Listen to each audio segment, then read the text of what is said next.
This is exercise 3.6 and question number 2, part number 1. It's a very important word problem, and before doing this word problem, I want to make clear you with these two words, downstream and upstream. If you know the concept of these two words, you can do this question easily.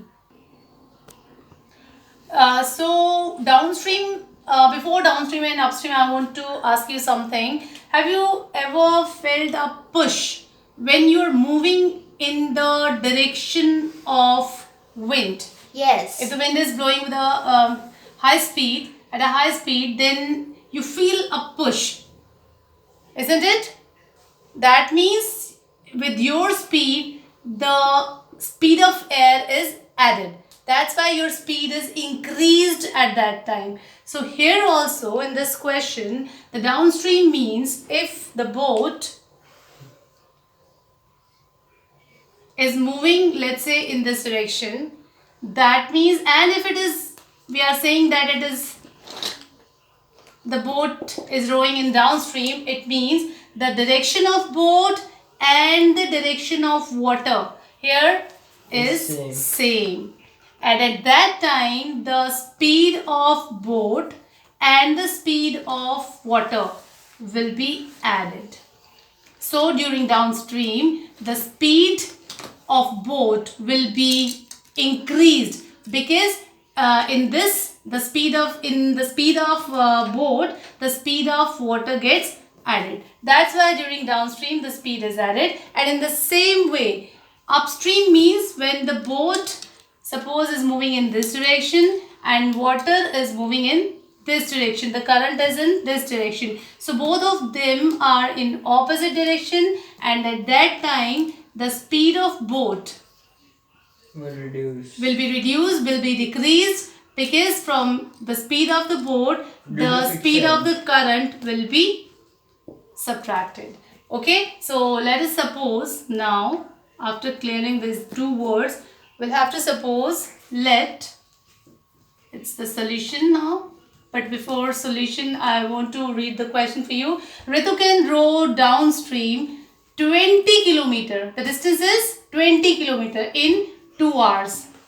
How much is the time? 2 hours. And upstream 4 kilometer in 2 hours.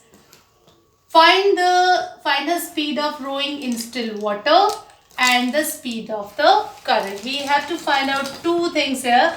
This is the first condition and this one is the second condition. And because we have to find out the speed of rowing in still water, means the water is not moving at that time, there will be no speed of water. At that time we call it as still water. And we also have to find out the speed of the current. So we will have to support these two. Let the speed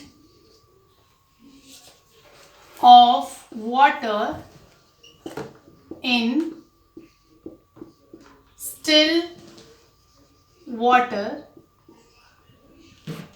speed of the boat in still water is x kilometer per hour, and the speed of the current is equals to y kilometer per hour. So we have supposed these two things, the speed of the boat and the speed of the current. Now we have to tell them what is the speed of boat when it is moving. Ritu is rowing that in downstream. So during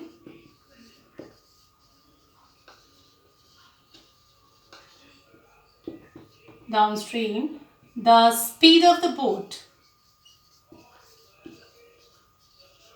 will be increased, and it will be x plus y. Both the speeds will be added and it will be x plus y kilometer per hour. And in the same way, during upstream,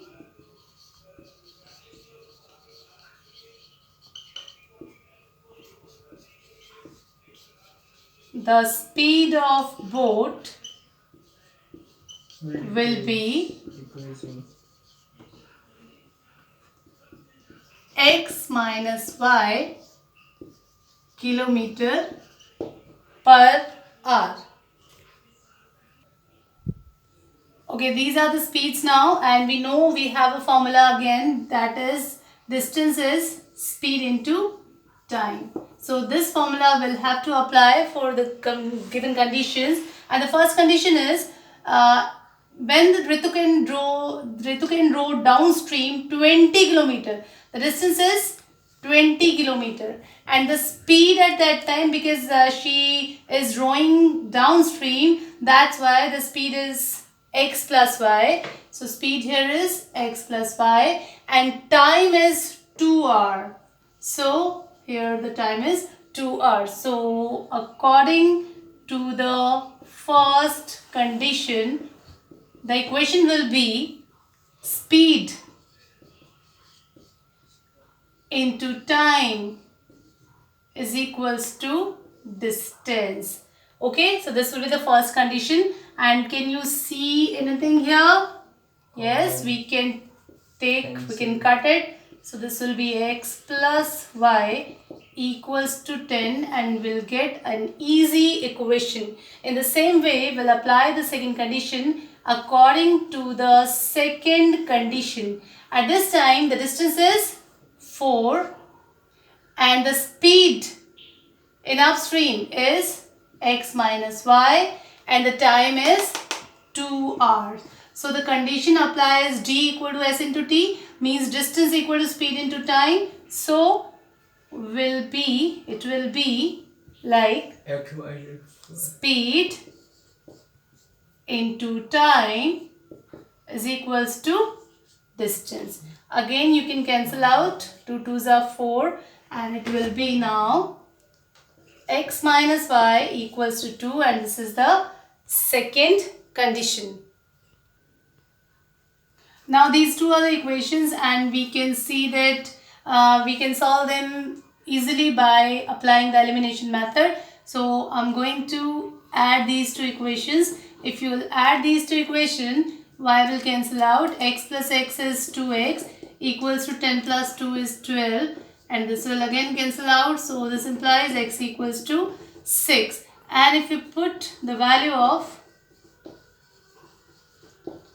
x in equation 1, we get what we get. Yes, we get 6 plus y equals to 10, or y is equals to 4. 10 minus 6, that is 4. So now we can write the answer. The speed of boat in still water, it is 6 kilometer per hour. You have to write the unit, otherwise you will definitely lose half marks. And the speed of the current is 4 kilometer 4 kilometer per hour. And these two are the answers.